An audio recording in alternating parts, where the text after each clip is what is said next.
Sorry for that, but so yeah, I guess I would like to first thank everyone for coming. This means a lot to all of us.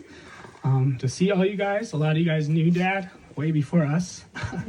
So it's pretty cool to hear the stories. I was back there just nonstop hearing people talk the stories, and I would talk to like 2 people. So I'm sure there's a lot of them. So, but I guess before I pray, something came to mind, and it's a story that I have of Dad. I'm just going to share it right now. I'm going to keep it really short because I kind of thought of a whole sermon I could maybe share. And I didn't want to do that now anyway. So, but one time, about when I think I was 21 or something, and Dad went to preach at, is it Millstone or Muscle Shell, I think? Muscle Shell, and that was one of his favorite places to go. And I just so happened to be with him, and I think maybe Josh was. And he gave a sermon titled, "What If," and his whole sermon was, what if I'd never left Montana? And he said, I probably could have grown. I probably could have bought out some of the neighbors. Would have had chances to get bigger. But he said, I chose to leave because I wanted to go share the gospel. And I just remember sitting there, I was in a pretty tough place in my life.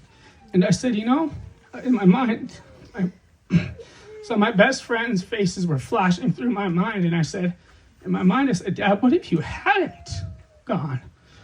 My friends maybe would have never heard the gospel. And I might not see them one day again, because some of them had passed away at a young age. I said, Dad, what if you hadn't? The witch doctor, who was one of the most powerful men for Satan, wouldn't be sweeping the church floor now every Sunday. And so that was always a story that I tucked to my heart. Is a sermon that Dad shared one time. And I always thought, what if you hadn't, Dad? What if you hadn't given your life to Jesus?